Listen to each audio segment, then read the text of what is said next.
안녕하세요. 양현정의 골디락스 2주 만에 인사드립니다. 2017년 12월 말 2017년의 마지막 시간 될 것 같고요. 제가 한국에 출장을 2주간 갔다 와서 그동안 조금 쉬었습니다. 한국은 날씨가 아주 추운데 지금 이렇게 따뜻한 날씨에 집으로 돌아오니까 아주 마음이 편하고 좋습니다.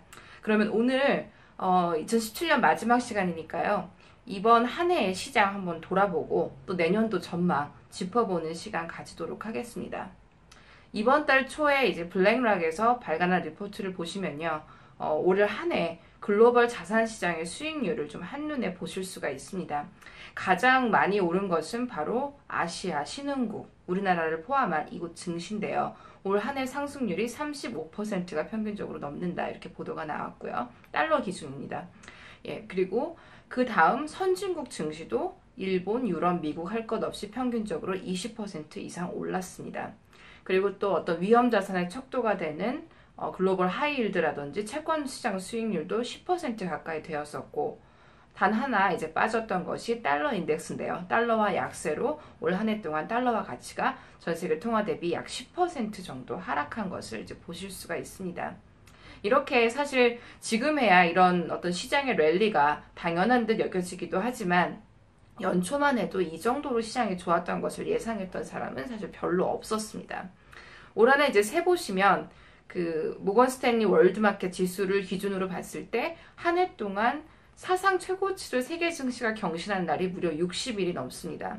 사실 거래일이 250일 내외인 걸 생각을 하면은 60일 동안 매일매일 사상 최고치를 경신했다는 것은 나흘에 한 번꼴로 아마도 오늘도 증시가 사상 최고치다 이런 얘기를 들었다는 얘긴데요. 이 정도의 랠리는 사실 연초에는 예상하기가 조금 힘들었습니다. 그리고 이런 랠리가 가능했던 이유는 또 아이러니하지만 그것이 예상하지 못했던 일이었기 때문에 좋은 소식이 나왔을 때 이것이 즉각적으로 반영이 되면서 또 증시가 오른 측면이 있었죠. 저도 상반기에 이제 글로벌 증시 전망이나 이제 매크로 경기에 대해서 세미나나 강연을 좀 한 적이 있었는데요. 이때 이제 말씀을 4, 5월 초에 드렸던 글로벌 경기의 5가지 위험 요인이 사실 연말로 가면서 하나하나 해소가 되고 이것이 또 증시 상승을 이끈 요인이 되었습니다. 그리고 이 5가지 위험 요인은 아마도 내년에도 지속될 것인데요. 한번 그것이 무엇이고 또 어떤 영향을 올해 시장에 주었는지 또 이것이 앞으로 이어질 것인지를 한번 짚어보는 시간 가지도록 하겠습니다. 일단 올해의 경기를 처음 봤을 때 가장 많은 사람들이 우려했던 것은 바로 중앙은행, 미 연준과 유럽 중앙은행, 일본 중앙은행까지 이 선진국 중앙은행의 긴축 혹은 양적 완화 종료였습니다. 유동성 회수가 이제 시작이 되면서 자산 가치가 과연 오를 수 있을 것인지 급락 요인이 되지는 않을 것인지에 대한 우려가 있었었는데요. 하지만 미국 연준은 사실 지금 올해 금리를 계속 예고된 형태로 점진적으로 인상을 하고 있고요. 또 자산 매입 축소도 예정대로 지금 시행이 되고 있습니다. 하지만 그렇다고 해서 자산 가격은 전혀 빠지지 않았고 또 부정적인 영향을 주지 않았는데요. 이 올해의 시장의 모습은 분명 2013년도에 미국 금리 인상 전망이 퍼짐과 동시에 신흥국에서 글로벌 자금이 빠져나갔던 우리가 긴축 발작이라고 불렀던 테이퍼 텐트럼 때랑은 굉장히 다른 모습을 좀 보실 수가 있었습니다. 이유는 말씀드린 것처럼 이런 긴축의 기조가 예고된 형태로 아주 점진적으로 이루어졌기 때문에 시장에 좀 충격을 주지 않았었고요. 또 어떻게 보면 양적 완화의 종료라는 것은 경기가 그만큼 좋을 때만 가능한 면도 또 있었기 때문에 시장은 이것을 좀 긍정적으로 해석하는 면도 분명히 있었습니다. 두 번째로 연초에 많이 얘기했던 것이 유럽의 정치 리스크였습니다.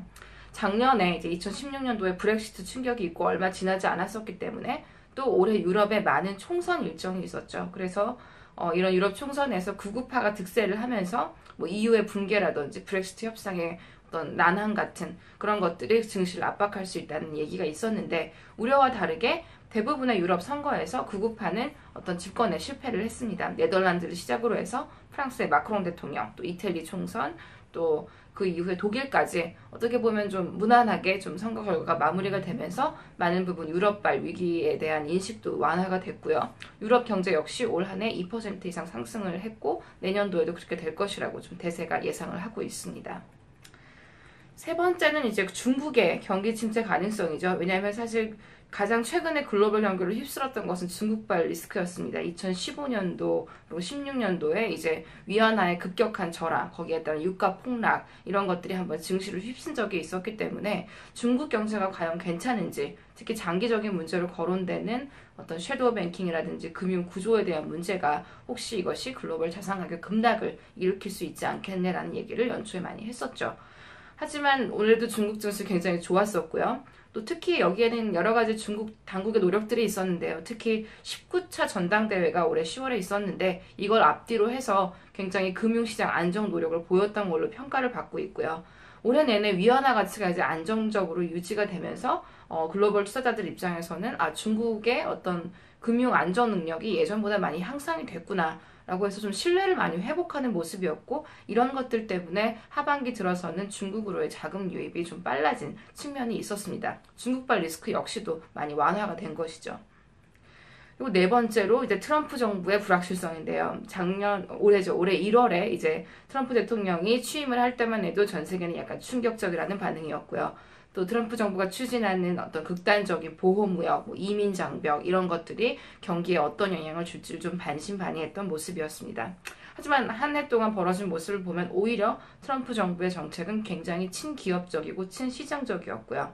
최근에 전해진 세제 개혁 뉴스까지 정말 기업의 실적을 늘리고 또 경기 부양을 통해서 자산 가격을 올리고, 또 이를 통해서 내년도에 예정된 미국 상원 선거의 승리, 한 발 더 나가서는 재선 가능성까지도 염두에 두는 그런 공격적인 행보를 보이고 있는데요.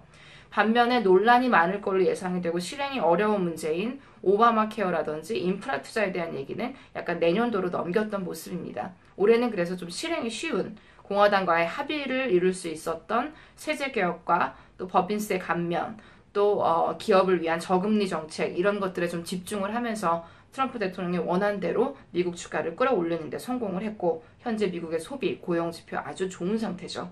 그러니까 불안했던 미국 대통령이었지만 결국 금융시장 입장에서는 계속 호재를 양산해내는 사람이었던 거죠.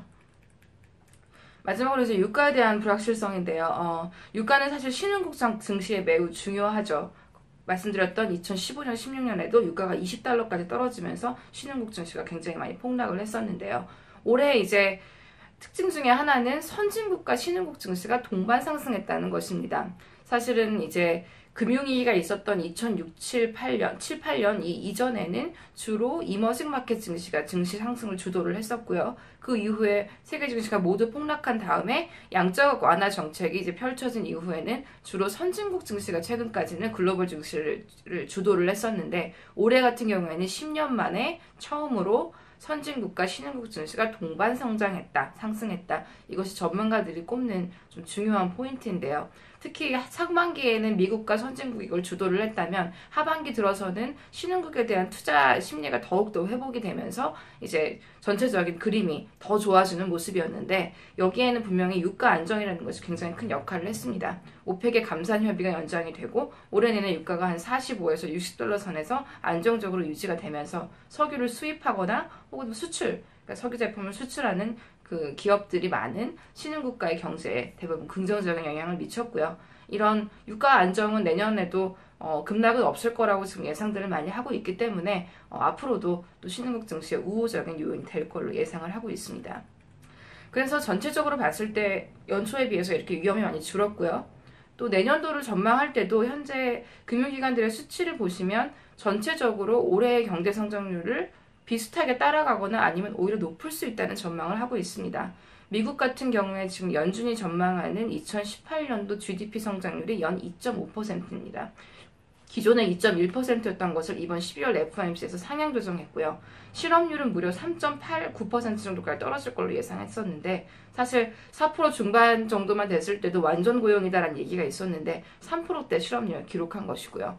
일본과 유럽의 경기 전망도 좋아서 일본 같은 경우에는 처음으로 이제 어떤 물가가 조금씩 반등하면서 지금 실업률이 역사상 최저치를 또 기록을 하고 있기도 합니다. 하지만 저희가 또 봐야 될 것은 과연 이 좋은 펀더멘탈을 자산 가격이 얼마나 반영할 룸이 있느냐가 중요하겠죠. 왜냐하면 이미 올해 초보다 증시가 이렇게 많이 오른 상태이기 때문에 내년도에도 이만큼을 또 오를 수 있을 것이냐의 문제에 대해서는 다소 회의적입니다. 워낙 지금 밸류에이션이 높기 때문인데요. 현재 미국 주식시장의 리스크 프리미엄이 굉장히 축소가 돼서 위험 대비 얻을 수 있는 수익률이 굉장히 낮아진 상태입니다. 그래서 미국 투자자들은 현재 많은 관심을 이제 미국 박 증시로 좀 돌리는 모습인데요. 아무래도 선진국보다는 신흥국 증시가 아직은 밸류에이션이 낮기 때문에 그쪽에 좀 관심들이 많이 가는 모습이고요. 그래서 앞으로 2018년에도 미국에서 신흥국, 우리나라를 비롯해서 펀더멘탈이 훌륭한 신흥국으로 가는 자금 흐름이 계속되면서 달러와 약세 계속되지 않을까라는 전망이 좀 가능한 것 같습니다. 또 하나 또 주목받는 섹터는 부동산인데요. 사실 지금 미국 경기가 100개월째 확장세라고 얘기를 하는데 보통 이렇게 경기 후반 사이클에 들어가면 물가가 전체적으로 오르면서 부동산 가격도 좀 강해지는 경향이 있습니다. 그래서 그런 전망에 이제 바탕을 두고 요즘에 이제 투자자들이 기관에서도 많이 보시는 것이 이제 모기지 담보부 채권 같은 아직 하이힐드보다는 어떤 스프레드 메리트가 조금은 있고 또 변동성이 낮은 데다가 부동산 가격의 상승분을 좀 이용할 수 있다는 점에서 좀 매력적으로 좀 보시는 것 같습니다. 방금 잠시 말씀을 드렸는데 이제 물가가 내년에는 좀 오르지 않을까라는 것이 좀 올해랑 내년 전망이 좀 다른 점입니다. 아무래도 연준이 계속 금리를 올리는 이유도 있을 것이고요.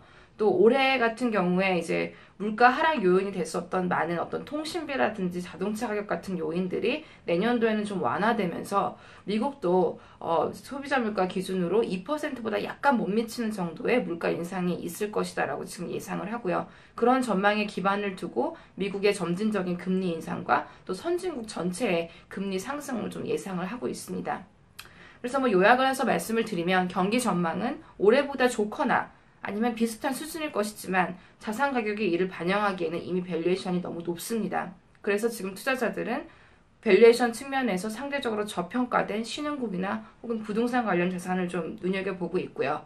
또 한국에서 미국을 투자하시거나 글로벌에 투자하시는 분들 혹은 미국에서 거꾸로 신흥국을 투자하시는 분들에게 중요한 환율 문제에 대해서는 달러 약세, 왜냐하면 투자 심리가 굉장히 좋고 미국에서의 자본 유출 또 미국의 점진적인 금리 인상 전망이 있기 때문에 달러와 약세 기조가 좀 이루어질 것이라는 것을 좀 눈여겨서 보셔야 될 것 같습니다. 오늘 여기까지 하고요. 앞으로 이제 2017년도 참 수익률이 높은 글로벌 증시 또 자산 가격이 있었는데 내년에도 이런 비슷한 좋은 분위기를 가져가면서 하지만 조금 더 조심스럽게 선택적인 접근 하시면 또 투자 수익률에 많은 이득 보실 수 있을 것 같습니다.